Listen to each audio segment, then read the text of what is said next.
الله أكبر. الله أكبر. أشهد أن لا إله إلا الله. أشهد أن لا إله إلا الله.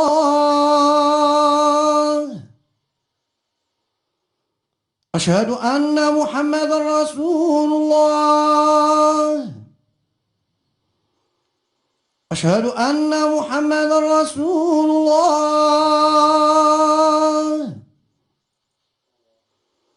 حي على الصلاة. حي على الصلاة. حي على الفلاح. حي على الفلاح. الله أكبر. الله أكبر. لا إله إلا الله.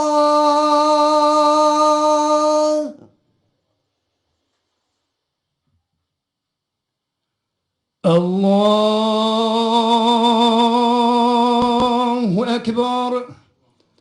الله أكبر. أشهد أن لا إله إلا الله. أشهد أن لا إله إلا الله. أشهد أن محمدا رسول الله. أشهد أن محمدا رسول الله. أشهد أن لا إله إلا الله. أشهد أن لا إله إلا الله.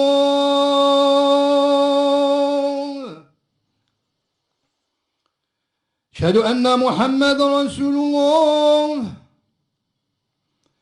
أشهد أن محمدا رسول الله.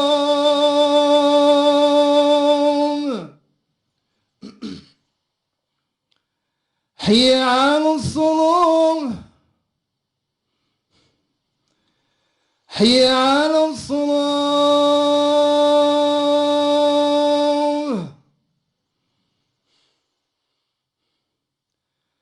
حي على الفلاح. حي على الفلاح.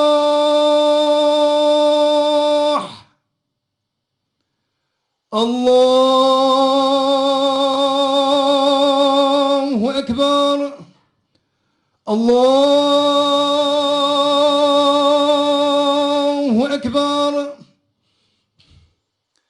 لا إله إلا الله.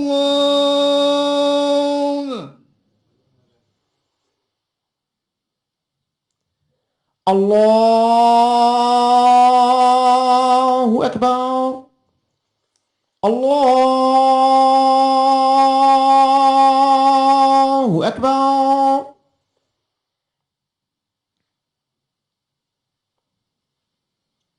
أشهد أن لا إله إلا الله. أشهد أن لا إله إلا الله.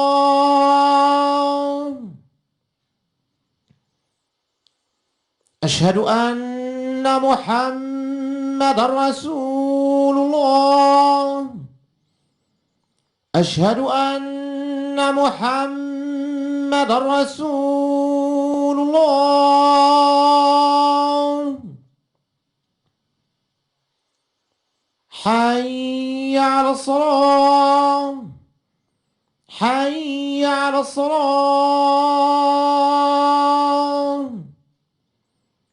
حي على الفلاح. حي على الفلاح.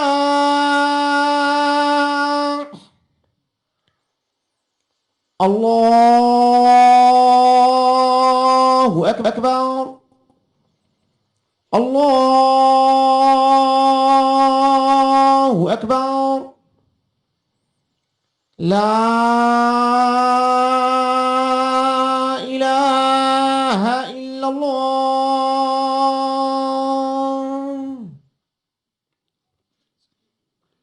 الحمد لله الذي أمر بالذكر فلا ننسى، وحضنا على المطالبة بالحق فلا نتكاسل ولا نتوانى، وأشهد أن لا إله إلا الله ناصر عباده المؤمنين الصادقين، وأشهد أن سيدنا محمدا عبد الله ورسوله الرؤوف الرحيم بالمؤمنين، صلوات الله وسلامه عليه وعلى آله وأصحابه الذين شرح الله صدورهم للإيمان وزين قلوبهم بالتقوى والإحسان.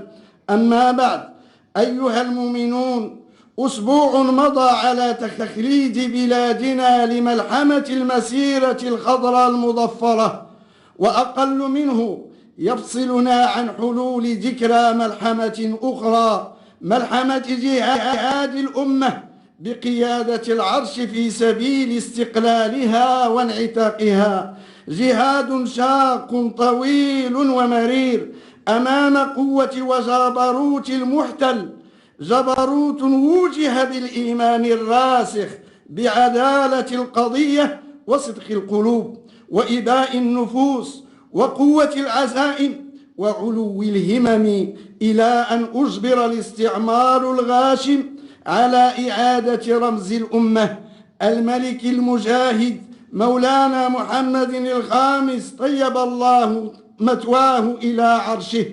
نعم أيها الإخوة المؤمنون، مرت على بلادنا العزيزة فترات عصيبة جتم فيها المحتل على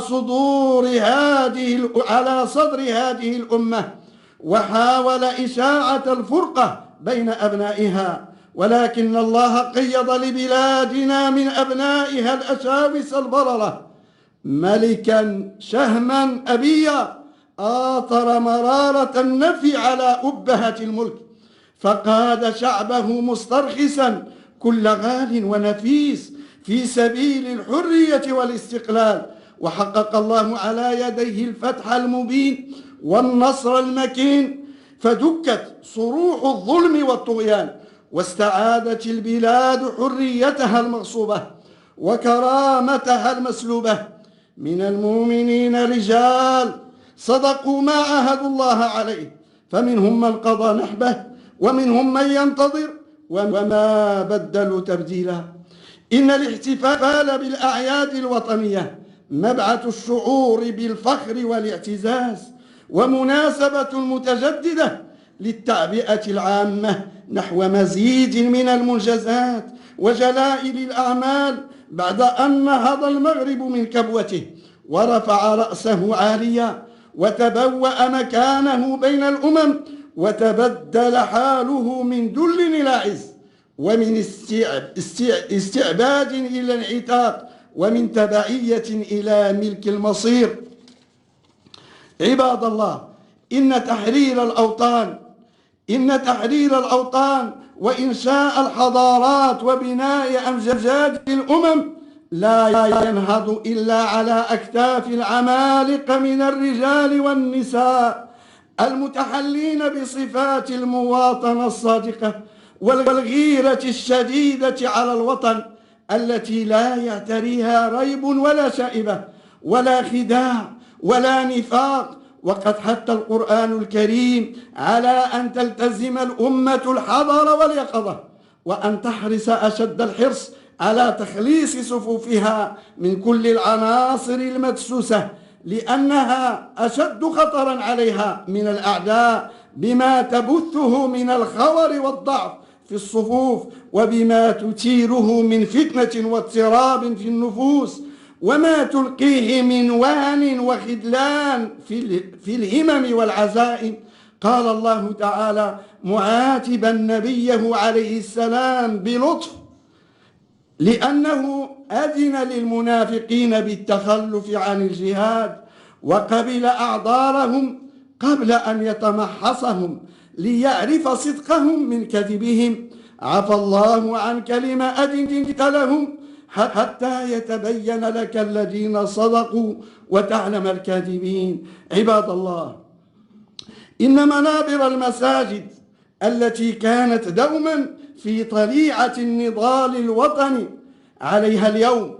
عليها اليوم مسؤولية الدعوة إلى العمل الصادق والحذر الفائق حتى يكون كل أبناء هذا الوطن على بصيرة من أمور بلدهم، فاهمين فهما صحيحا للحقائق التي تأتي من نطق ولي أمرهم وحامي حمى وطنهم. فاللهم اجعل بلدنا هذا بلدا آمنا مطمئنا، وجنبه الفتن ما ظهر منها وما بطن، وقه عطرات المسير، وأسبغ عليه نعمك الظاهرة والباطنة تحت القيادة السديدة والرشيدة لمولانا أمير المؤمنين صاحب الجلالة الملك محمد السادس حفظه الله. أقول قولي هذا وأستغفر الله لي ولكم ولسائر المسلمين، آمين، والحمد لله رب العالمين.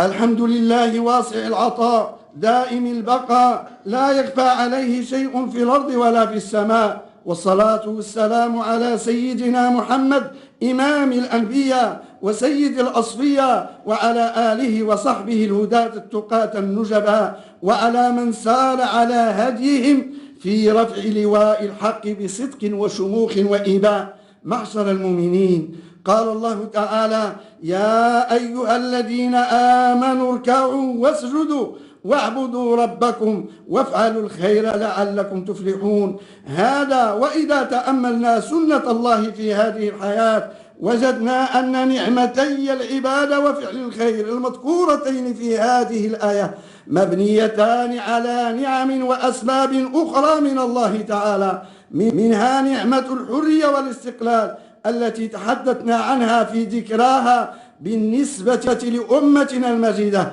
ونعمة الطمأنينة والأمن والاستقرار التي نرفل فيها والحمد لله في ظل هذه الإمامة العظمى، إمارة المؤمنين. هذا على صعيد الأمة. أما على صعيد الفرد فإن من شروط كمال العبادة نعمة الزواج. قال تعالى: والذين يقولون ربنا هب لنا من أزواجنا وذرياتنا قرة أعين واجعلنا للمتقين إماما.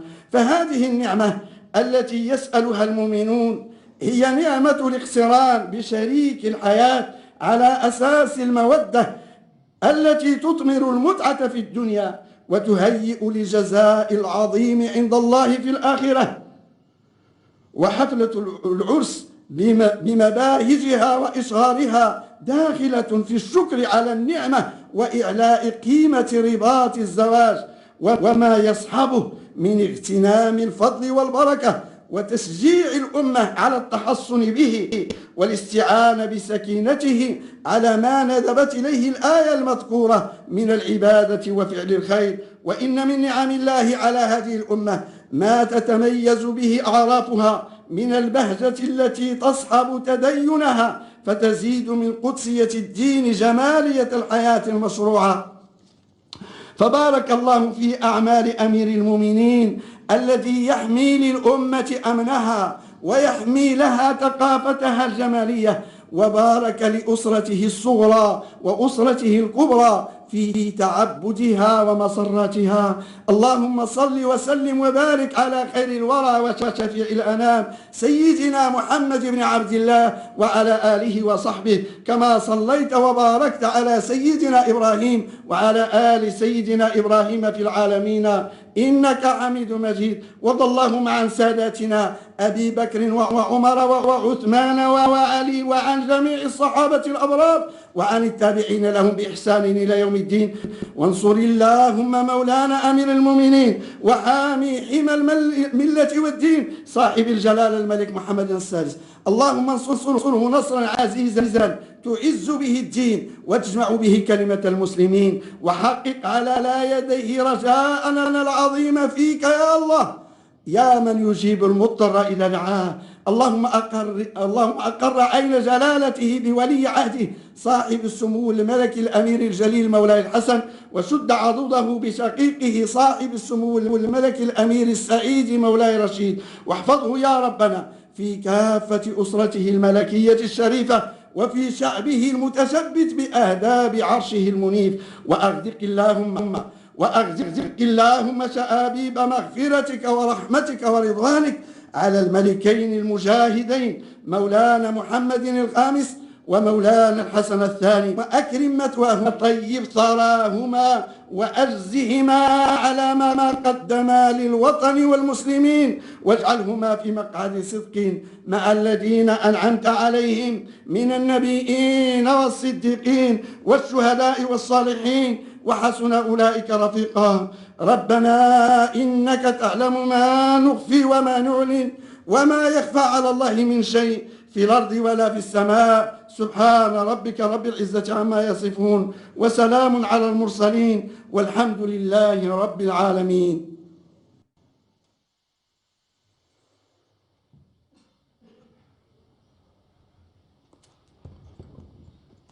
الله أكبر الله أكبر، أشهد أن لا إله إلا الله، أشهد أن محمدا رسول الله، حي على الصلاة حي على الفلاح قد قامت الصلاة. الله أكبر الله أكبر، لا إله إلا الله.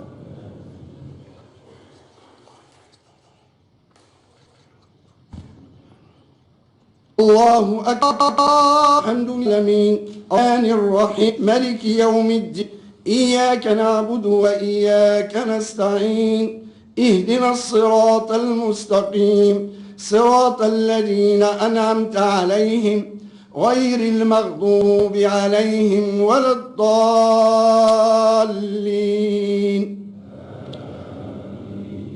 ربنا هب لنا من أزواجنا وذرياتنا قرة أعين واجعلنا للمتقين إماما. أولئك يجزون الغرفة بما صبروا ويلقون فيها تحية وسلاما خالدين فيها، حسنت مستقرا ومقاما. الله أكبر الله أكبر. سمع الله لمن حمده. ربنا ولك الحمد. الله أكبر الله أكبر الله أكبر الله أكبر الله أكبر الله أكبر الله أكبر. الحمد لله رب العالمين الرحمن الرحيم ملك يوم الدين، إياك نعبد وإياك نستعين، اهدنا الصراط المستقيم صراط الذين أنعمت عليهم غير المغضوب عليهم ولا الضالين.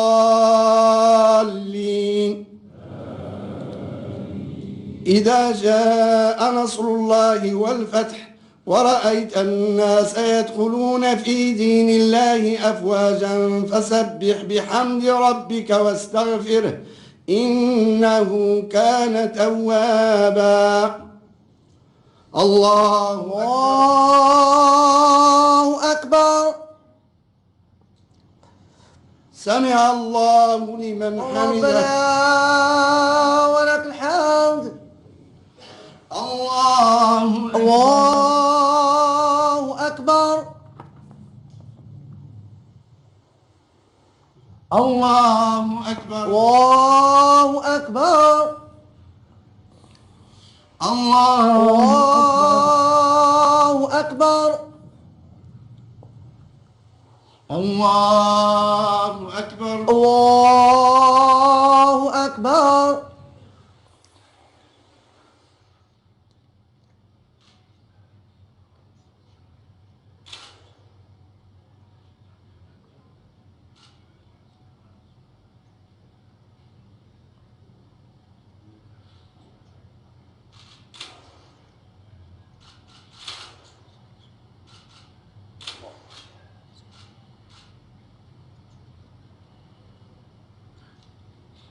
السلام عليكم. السلام عليكم.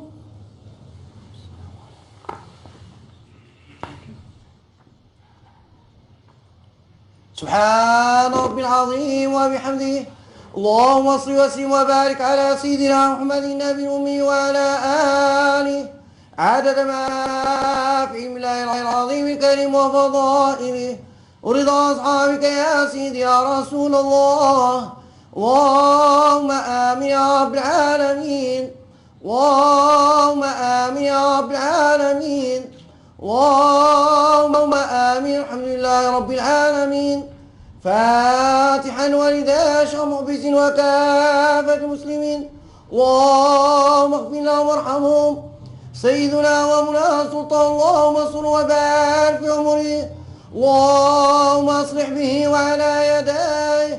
اللهم وفقه الخير وعين عليه. اللهم كن له وليا ونصيرا. الحمد لله رب العالمين.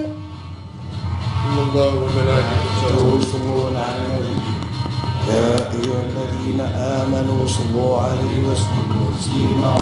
اللهم صل على سيدنا محمد وعلى آل سيدنا محمد كما صليت على سيدنا إبراهيم وعلى آل سيدنا إبراهيم وبارك على سيدنا محمد وعلى آل سيدنا محمد كما باركت على سيدنا إبراهيم وعلى آل سيدنا إبراهيم في العالمين إنك حميد مجيد.